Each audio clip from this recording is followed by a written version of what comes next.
নমস্কার, দেখছেন কলকাতা টিভি। আপনাদের সঙ্গে রয়েছি আমি ঋষিকেশ। শুরু করছি নারদ।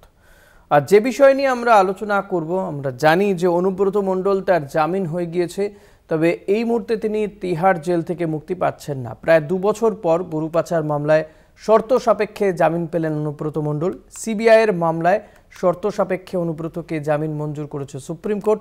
তবে ইডি মামলায় এখনই জামিন না মেলায় আপাতত তিহার জেলেই থাকতে হবে অনুব্রত মণ্ডলকে। আজ এই নিয়ে আমরা আলোচনা করব, তবে দেখে নেব একটি প্রতিবেদন। গরু পাচারে জামিন অনুব্রত মণ্ডলের, জামিন পেলেও তিহার জেলে। প্রায় 2 বছর পর গরু পাচার মামলার তদন্ত করছে সিবিআই ও ইডি। দুই এজেন্সির হাতেই গ্রেপ্তার বীরভূমের দাপুটে তৃণমূল নেতা অনুব্রত মণ্ডল। আপাতত তিহার জেলে বন্দী। সিবিআইয়ের একটি মামলায় শর্ত সাপেক্ষে জামিন পেলেন অনুব্রত। তবে আর্থিক তছরূপের অভিযোগে 2022-এরই শেষের দিকে ইডি গ্রেপ্তার করে অনুব্রত মণ্ডলকে। সেই মামলায় এখনো জামিন মেলেনি কেষ্ট মণ্ডলের। দফায় দফায় জেরার পর 2022 সালের 11ই আগস্ট বীরভূমের নিচুপট্টির বাড়ি থেকে গ্রেপ্তার করা হয় অনুব্রত মণ্ডলকে। প্রথমে আসানসোলের সংশোধনাগারে ছিলেন অনুব্রত, পরে দিল্লির তিহার জেলে নিয়ে যাওয়া হয় তাকে। 3 শর্তে অনুব্রতের জামিন মিলেছে। কোন শর্তে জামিন? অনুব্রত মণ্ডলকে পাসপোর্ট জমা রাখতে হবে, প্রত্যক্ষদর্শী ও সাক্ষীদের উপর প্রভাব খাটাতে পারবেন না, বিচার ও তদন্ত প্রক্রিয়ায় সহযোগিতা করতে হবে। এই মুহূর্তে আমার খুবই ভালো লাগছে যে অনুব্রত মণ্ডল ওরূপে কেষ্ট মণ্ডল আমার ভগ্নিপতি, উনি সিবিআই জামিন পেয়েছেন, তার জন্য আমার খুবই ভালো লাগছে। আশা করি উনি শিগগির ইডি এবং আরও যা মামলা আছে সেগুলো জামিন পাবেন, আমি এটা ভগবানের কাছে প্রার্থনা করছি। তার সঙ্গে এটাও বলছি যে আমার ভাগ্নে সুকন্যা মণ্ডল ওপরে রুবাই যত তাড়াতাড়ি মুক্তি পায় সেই জন্য আমি আশায় রয়েছি। আদালতের বক্তব্য, এই মামলায় বিচার প্রক্রিয়া এখনই শুরু হচ্ছে না, তাই জামিন। যেভাবে মিথ্যা কেসে তাকে হয়রানি করা হচ্ছে, তার জামিনের সম্ভাবনা খুব শীঘ্রই আছে। সেরকম সারা জেলাতেই একটা তৎপরতা ছিল এবং আজকে আমরা অত্যন্ত আনন্দিত, খুশি যে আজকে গরু চুরি মামলাটাতে, সিবিআইয়ের কেসটাতে আজকে তিনি জামিন পেয়েছেন এবং আমরা আশা করছি আগামী দিনে তিনি ইডির কেসটাতেও জামিন তিনি পেয়ে যাবেন। বীরভূমের তৃণমূল নেতার বিরুদ্ধে এর আগে বারবারই সোচ্চার হন শুভেন্দু অধিকারী। রাজনৈতিক প্রতিদ্বন্দ্বীর জামিনকে কিভাবে দেখছেন তিনি? এই মামলাতে অনেকদিন জেলে থাকার পরে বেল পেয়ে যায় ক্রিমিনাল অফেন্স, কিন্তু পিএমএলএ মানি লন্ডারিং এর ক্ষেত্রে বেরিয়ে আসা খুব মুশকিল, যেটাতে ভাইপো আছে। ভাইপোর লিপস অ্যান্ড ফাউন্ডসের সম্পত্তিগুলো অ্যাটাচমেন্ট হয়েছে, যার সম্পত্তি অ্যাটাচমেন্ট হয়েছে তার তো ভিতরে থাকা উচিত। অর্থাৎ স্বাভাবিকভাবে পশ্চিমবাংলার দুর্নীতির বিরুদ্ধে যে জনগণ অপেক্ষা করে থাকেন তাদেরকে আমি আশ্বস্ত করতে চাই যে উনি বাইরে বেরোতে পারবেন। ইডির মামলাতেও উনি অলরেডি ভিতরে আছেন এবং আমার কাছে আমি যতটুকু শুনেছি সংবাদ মাধ্যমের মাধ্যমে, পাল্টা তৃণমূল কেন্দ্র এজেন্সি এবং কেন্দ্রের শাসক দল বিজেপির আঁতাতের অভিযোগ এনেছে। 2022 সালের অগাস্ট মাস থেকে একজনকে গ্রেপ্তার করে রেখে দেওয়া হলো। তার স্ত্রী কিছুদিন আগে ক্যান্সারে মারা গেছেন, তবুও ন্যূনতম মানবিক মুখ না দেখিয়ে তার এক মেয়েকে পর্যন্ত গ্রেপ্তার করা হয়েছিল। 2 বছর জেলে পচিয়ে মারার পরে আজ অবধি তদন্তে শুরু হলো না, যেটা আমরা বারবার বলছি। ইডি বা সিবিআই কোনো তদন্তে সুরাহা করতে পারে না। তারা বিজেপির অঙ্গুলি হেলনে চলে তদন্তের নামে দীর্ঘমেয়াদী প্রহসন করে। গরু পাচার মামলায় ধৃতদের মধ্যে রয়েছেন অনুব্রত মণ্ডলের মেয়ে সুকন্যাও। যেহেতু গরু পাচার মামলায় অনুব্রত মণ্ডলই মূল অভিযুক্ত, তিনি জামিন পেলে সাক্ষ্য প্রমাণ নষ্ট হতে পারে। এই দাবিকে সামনে রেখে এর আগে অনুব্রতের জামিনের আবেদন খারিজ করে সুপ্রিম কোর্ট। কলকাতা টিভি। আজ এই নিয়ে আমরা আলোচনা করব। আমাদের সঙ্গে রয়েছেন বীরভূম থেকে বিজেপি নেতা কৃষ্ণকান্ত সাহা, রয়েছেন তৃণমূল নেতা সুব্রত ভট্টাচার্য। আপনাদের দুজনকে স্বাগত জানাবো আমাদের এই অনুষ্ঠানে। আমি সুব্রত বাবু আপনার কাছেই আসবো। অনুব্রত মণ্ডল তিনি জামিন পেয়েছেন, শর্ত সাপেক্ষে জামিন পেয়েছেন, যদিও তিনি এই মুহূর্তেই তিহার জেল থেকে বেরোতে পারবেন না, কিন্তু তিনি জামিন পেলেন। এই বিষয়টাকে আপনারা কিভাবে দেখেন? দেখুন, অনুব্রত মণ্ডলের জামিনটা আমরা অনেক আগেই চেয়েছিলাম, কারণ তিনি কোনো অপরাধ করেননি, অপরাধের সঙ্গে যুক্ত নয়। আমরা বারবার বলেছিলাম এটা একটা রাজনৈতিক প্রতিহিংসা, রাজনৈতিক ষড়যন্ত্র করে বিজেপি তৃণমূল কংগ্রেসের যে সংগঠন অনুব্রত মণ্ডল বিভিন্ন ইলেকশনে বিজেপিকে পর্যুদস্ত করেছে, যার জন্য অনুব্রত মণ্ডলকে একটা জায়গায় ঢুকিয়ে রাখার একটা ষড়যন্ত্র। জামিনটা আমরা আগেও চেয়েছিলাম, এখন জামিনটা হয়েছে, প্রমাণ হয়েছে আমাদের কথাটা ঠিক যে অনুব্রত মণ্ডল কোনো দোষে দোষী নয়। অনুব্রত মণ্ডলকে বেশি দিন জেলে ভরে রাখা যাবে না, তার জন্য সিবিআই অনুব্রত মণ্ডলকে জামিন দিয়েছে ভারতবর্ষের সর্বোচ্চ আদালত। এ ব্যাপারে আমরা খুশি এবং আনন্দিত, যেটা অনেক আগে হওয়া উচিত ছিল, যেটা এখন হয়েছে। বেশ, কৃষ্ণকান্ত বাবু কি বলবেন? বলছে সুব্রত বাবু বলছেন যে অনেকদিন আগেই হওয়ার কথা ছিল, কিন্তু শেষমেশ অনুব্রত মণ্ডল দোষী নয়, তাই জামিন পেয়েছেন। প্রথমেই কলকাতা টিভির সমস্ত দর্শককে নমস্কার। দেখুন, আজকে যে মহাপুরুষের কথা, কেষ্টমণ্ডল, বীরভূমের লৌহ মানব তৃণমূলের ভাষায়, আপনারা প্রত্যেকেই জানেন যে ওনাকে আজকে সিবিআইয়ের জামিন দেওয়া হয়েছে শর্ত সাপেক্ষ। 3টে শর্ত দেওয়া হয়েছে। যে কি শর্ত? না, প্রভাবশালী তত্ত্ব কাঁটা তাকে বারবার তাকে যেভাবে পুড়িয়ে পুড়িয়ে খাচ্ছে, যে মামলার উইটনেস দিকে কোনো মতেই হুমকি দেওয়া যাবে না। আবার কি না, তদন্ত, সিবিআই যে তদন্ত হবে গরু পাচারের যে তদন্ত, সেই তদন্তে উনি নিজে আজকে বলেছেন যে আমি সমস্ত বিষয়ে আমি সহযোগিতা করব। সেই জন্যই কিন্তু উনি জামিন চেয়েছেন। আমি মনে করিয়ে দিতে চাই যে এই যে বীরভূমের কেষ্টমণ্ডল, যে এটা তো গদে বাঁধা কথা, মানে এটা তো সবাই বলে জামিন পাওয়ার সময় বা এই শর্ত তো থাকেই, তদন্তে সহযোগিতা করতে হবে এবং প্রত্যেকে বলেও তদন্তে সহযোগিতা করব। এর মধ্যে মানে বিরাট কিছু আছে কি? অবশ্যই কোনো কিছু বিরাট কিছু নেই। তৃণমূলের নেতাদের একটু হয়তো এখন মনের ভেতরে আনন্দ হচ্ছে যে কেষ্টমণ্ডল বেরিয়ে যাবে, কেষ্টমণ্ডল জেল থেকে বেরিয়ে আসবে। কিন্তু আপনারা এটা জেনে রাখুন যে কেষ্টমণ্ডল জেল থেকে তিনি কিন্তু জেলে বন্দি আবার তিনি আছেন। কারণ তাকে যে অ্যারেস্ট করা হয়েছিল সেটা কিন্তু কিসে না, ইডির মামলায়।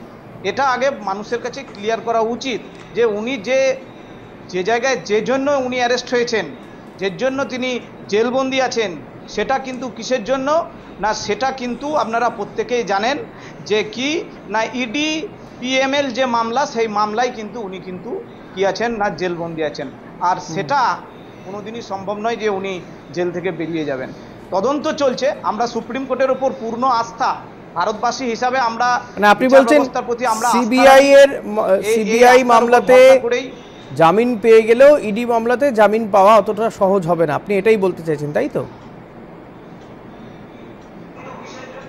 কোনো মতেই তাই না। আমি সেই বলি নাই যে তিনি জেলবন্দি হয়েছেন, কিন্তু জেলবন্দি হয়েছেন ইডি মামলার জন্য। প্রত্যেকে এটা জানে, আপনারাও জানেন। তাই এখন ইডির মামলার বিষয়ে এখানে কোনো কিছু প্রশ্ন ওঠে নাই। সিবিআই এখানে মামলায় ওনাকে জামিন দেওয়া হয়েছে শর্ত সাপেক্ষ। আপনারা প্রত্যেকেই জানেন যে বীরভূমের মানুষরা প্রত্যেকেই জানে, তথা পশ্চিম বাংলা, এটা তো জানি, এটাই তো আমরাও বলছি, ইনি পুলিশ সকাল থেকে এই খবর আমরাই দিচ্ছি। তো আমি বলতে চাইছি যে আপনি কি বলতে চাইছেন যে সিবিআই মামলাতে জামিন পেলেও ইডি মামলাতে, ইডির করা মামলাতে জামিন আপাতত মানে জামিন পাবেন না, এত সহজ হবে না, এটাই বলতে চাইছেন কি? বাকি যে আপনি যেটা বলছেন সেটাই আমরাও বলেছি, সকাল থেকে এই খবর আমরা দেখাচ্ছি।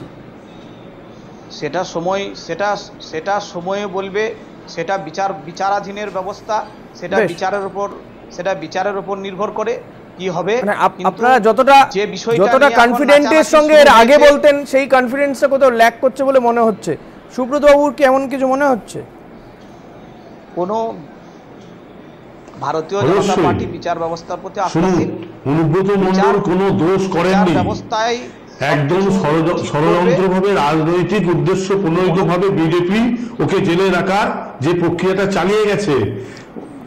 আইনকে আমরা বিশ্বাস করি, আইনের কটগড়ায় দাঁড়িয়ে আমরা কেন অনুব্রত মণ্ডল সহ তৃণমূল কংগ্রেস পূর্ণ সহযোগিতা সব জায়গাতেই যেমন করে এখানেও সহযোগিতা করছেন, ঠিক সেই রকম সিবিআই যেমন তিনি জামিন পেয়েছেন, 1 মাসের মধ্যে ইডিতেও জামিন পাবেন। কেন এখনো পর্যন্ত এমন কোন তথ্য অনুব্রত মণ্ডলের বিরুদ্ধে হাজির করতে পারা যায়নি যাতে অনুব্রত মণ্ডলকে বেঁধে রেখে দেওয়া হবে? তবে রাজনৈতিক ষড়যন্ত্র, ক্ষমতা প্রদর্শনের লড়াই রাজনৈতিক ময়দানে যখন যখন কোনো ক্ষমতা না থাকে তখন বিভিন্ন এজেন্সি দিয়ে কৃষ্ণকান্তবাবু প্লিজ একজন আপনার কাছে আসবো আবারও রাখতে চায় কেবল বিজেপি আবারও আসবো আপনার কাছে রেখেছে অনুব্রত মণ্ডল সেই প্রচেষ্টায় বাধা দেওয়ার জন্য যে কোনো ভাবে অনুব্রত মণ্ডলকে রেখে দিয়েছে, কিন্তু এখনো পর্যন্ত ইডি বলুন সিবিআই বলুন যারা মামলা করেছে তারা কিন্তু অনুব্রত মণ্ডলের দোষ সম্পর্কিত কোনো তথ্য অনুব্রত মণ্ডলের বিরুদ্ধে হাজির করতে পারেনি। তাই একটা মামলায় তিনি জামিন হয়েছে এবং আরো যে মামলাগুলো আছে বোঝা গিয়েছে। একটা ছোট্ট বিরতিতে যেতে হবে। সুব্রতবাবু প্লিজ একটা ছোট্ট বিরতিতে যাব, বিরতির পরে আবারও ফিরে আসবো আমরা এই আলোচনায়, সঙ্গে থাকবেন। ফিরে এলাম বিরতির পর, দেখছেন নারদ। আমি সুব্রতবাবু আপনার কাছে আসবো যে রাজ্যে মুখ্যমন্ত্রী মমতা বন্দ্যোপাধ্যায় তথা আপনার দলের সর্বময় নেত্রী তিনি নির্বাচনের র্যালিতে বলেছিলেন যে ভোট মিটে গেলে অনুব্রত মণ্ডলকে ছেড়ে দেওয়া হবে এবং কার্যত সেটাই হতে চলেছে এখনো পর্যন্ত। যদিও তিনি তিহার জেলে বন্দী রয়েছেন, ইডির মামলাতে তিনি জামিন পাননি, সিবিআইয়ের মামলাতে জামিন পেয়েছেন, কিন্তু আপনার কি মনে হয় যে এই পুরোটাই ভোট রাজনীতির কারণেই অনুব্রত মণ্ডলকে এতদিন ধরে আটকে রাখা হয়েছে?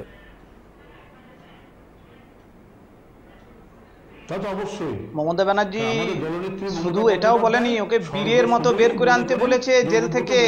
একজন কর্মী থাকার প্রয়োজনীয়তা আছে, যার জন্যই বলা হয়েছিল যে ভোট মিটে গেল, একটা লোকসভা ভোট, সেই ভোটে আটকে রেখে ভাবতে হয়তো বীরভূমের দুটো সিটের জায়গায় তৃণমূলকে দখল করতে দেবো না, বিজেপি দখল করবে, অনুব্রত মণ্ডল ছাড়া তৃণমূল তো বলবেই, তারা তাদের নেতা সম্পর্কে যে কথা বলছে, কিন্তু আপনারা যে অভিযোগগুলো করেছিলেন এতগুলো বছর ধরে যে অভিযোগ করে আসছেন, কোনো অভিযোগই তো ধোপে টিকছে না, প্রমাণ করতে পারছে না কেন্দ্রীয় তদন্তকারী সংস্থা।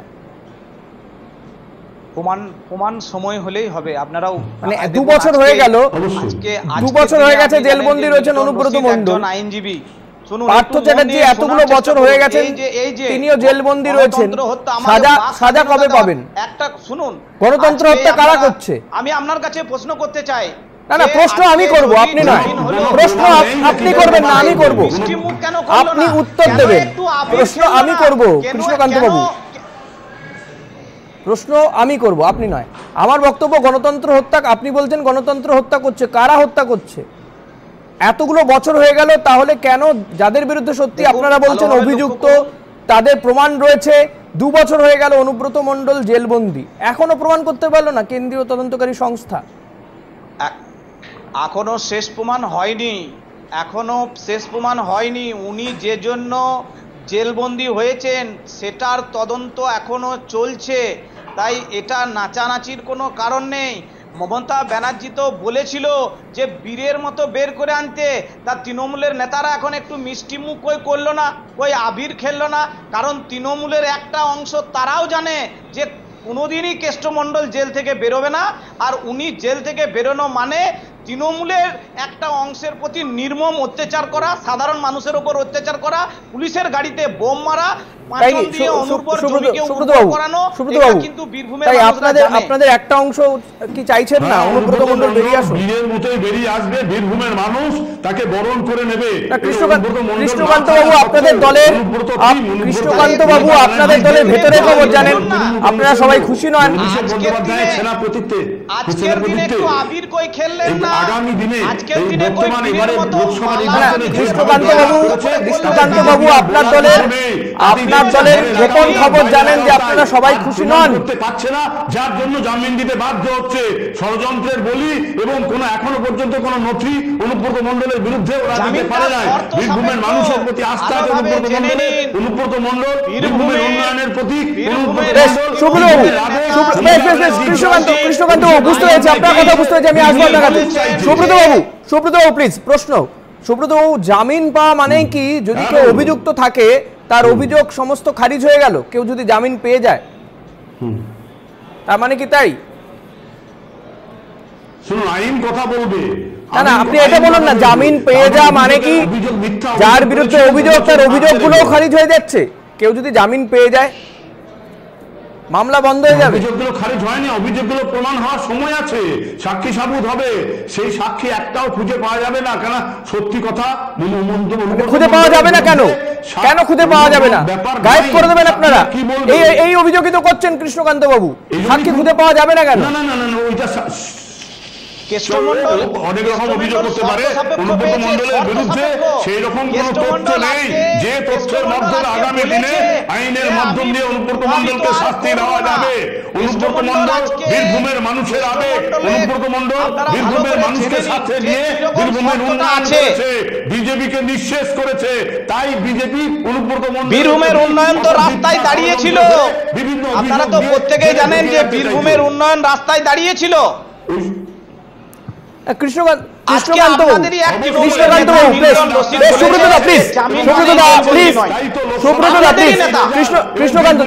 কৃষ্ণকান্ত দা আপনার দলের, আমি বেশ সুব্রত দা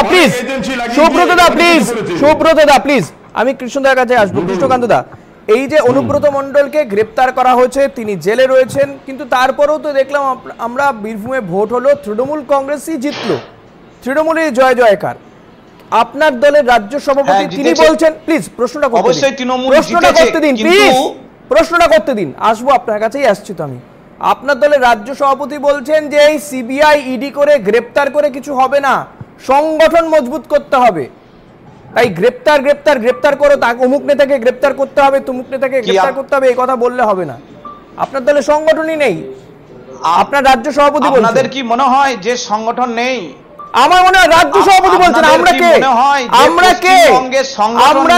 আপনার দলের রাজ্য সভাপতি বলছেন, আপনার দলের প্রাক্তন রাজ্য সভাপতি বলছেন, লক্ষ্য করুন আপনার দলের সভাপতি, রাজ্য সভাপতি, প্রাক্তন রাজ্য সভাপতি দিলীপ ঘোষ, তিনি নির্বাচনে হেরে যাওয়ার পরে বলছেন যে বুথে বসানোর একটা লোক পাওয়া যাচ্ছিল না, সংগঠন 2021 সালে তিনি যেই পর্যন্ত ছেড়ে গিয়েছেন সেখানেই রয়েছেন। আমি বলছি না তো, আমি বলার কে? আমরা তো আপনার দলের সংগঠনটা করি না। মূল্যায়নে হয়তো বলেছেন, আমি মানলাম, কিন্তু একটা কিন্তু জেনে রাখুন, রাজ্য সভাপতি, বর্তমান রাজ্য সভাপতি, জেনে রাখুন, বর্তমান রাজ্য সভাপতি, বর্তমান রাজ্য সভাপতি করার তাগিদে সুকান্ত মজুমদার এই কথাটা বলেছেন, মানবেন তো? 3 দিন ধরে সুকান্ত মজুমদার এই কথাটা বলেছিলেন, মানবেন তো? কেস হয়েছে রাজনীতি করলে সবার নামে কেস আছে, রাজনীতি করলে সবার নামে তো কেস হয়, সমস্ত রাজনৈতিক দলের নেতা নেত্রীদের নামে কেউ না কেউ মামলা চুকিয়ে দিচ্ছে। সংবাদ মাধ্যমের কর্মীরা বাদ যাচ্ছে না দাদা, সংবাদ মাধ্যমের কর্মীরা সংবাদ সংগ্রহ করতে গিয়ে হাজতবাস করছে, তো রাজনীতির লোক তো আমি ছেড়ে দিলাম। আমি বলছি আপনার দলের রাজ্য সভাপতি বলছেন, আমি তো সেটাই বলছি, আমরা কোন দেশে বাস করছি? আমরা কোন দেশে বাস করছি? এটা কেবলমাত্র কৃষ্ণকান্ত বাবু, আপনি এড়িয়ে যাচ্ছেন, আপনি উত্তর দিতে পারছেন না যে রাজ্য সভাপতি কথা বলেছেন কি বলেননি। রাজ্য সভাপতি কৃষ্ণকান্ত বাবু, আপনি প্রশ্নের উত্তর দিতে পারছেন না। কৃষ্ণকান্ত বাবু, আপনার কাছে প্রশ্নের উত্তর না থাকলে আপনি অন্য কথা বলবেন, এটা তো চলবে না। আপনাকে প্রশ্নের উত্তর দিতে হবে। আপনার দলের রাজ্য সভাপতি বলছেন সংগঠন নেই, শুধু গ্রেপ্তার করে চিৎকার করলে হবে না, সংগঠন মজবুত করতে হবে। আপনারা শুধু আদালতে ঘুরে বেড়াবেন, আদালতে ঘুরলে সংগঠন হয় না, নির্বাচনে যেতে যায়। কোনদিন এরকম বলেনি যে রিসেন্টলি বলেছেন, বিভিন্ন জেলায় গিয়ে বলেছেন, হুগলিতে গিয়ে বলেছেন, কোনদিন বলে না আপনি খবর রাখেন না। আসলে আপনারা রাজ্য সভাপতির কথাও শুনছেন না, একটু দেখান, এক্ষুনি বললে এক্ষুনি দেখানো সম্ভব নয়। আপনাকে দেখিয়ে দেবো, অন্য সময়, এক্ষুনি বললে এক্ষুনি দেখানো সম্ভব নয়। আপনি খবরটা রাখেন না, ফুটেজ আছে দাদা, আপনি রাজ্য সভাপতির কথাও মানছেন না, আপনি রাজ্য সভাপতির কথাও মানেন না। দেখান না, আপনি ফুটেজ দেখান, ফুটেজ এক্ষুনি বললে এক্ষুনি দেখানো যায়, ফুটেজ এক্ষুনি বললে এক্ষুনি দেখানো যায়। রাজ্য সভাপতি কোনোদিন বলতে পারে না, রাজ্য সভাপতি বলেছেন হুগলিতে গিয়ে, আপনি খবর রাখেন না তো কি করে যাবে? আজকে আমরা পশ্চিমবঙ্গে ভোটের পার্সেন্টেজ বেড়েছে, আমরা 5 ভোটের পার্সেন্টেজ বেড়েছে, বিধানসভা ভোটের থেকে কোথা থেকে বেড়েছে দাদা? আপনি কোথা থেকে দেখাচ্ছেন, কোথা থেকে বেড়েছে ভোটের? ভালো করে দেখুন, পুরো এলাকাতে, পুরসভা এলাকাতে বিজেপির ভোট বেড়েছে, পুরসভা এলাকাতে আমি দেখে নিয়ে বলছি, পুরসভা এলাকাতে বিজেপির ভোট পার্সেন্টেজ বেড়েছে। আপনারা যেখানে 18টা আসন ছিল লোকসভা ভোটে গত লোকসভায়, এবার সেখানে কমে 12টায়। আপনাদের ফল তো খারাপ হচ্ছে, সংগঠন নেই বলে তো খারাপ হচ্ছে। সেটা বিচার করা যায় না, আপনার দলে সব সময় বিচার করা যায় না, সংখ্যা দিয়ে বিচার করা যায় না। সংখ্যা না থাকলে সরকার গঠন করতে পারতেন, সংখ্যা না থাকলে সরকার গঠন করা যেত, সংখ্যা দিয়ে বিচার হয় না বলছে। সংখ্যা না থাকলে হয় নাকি?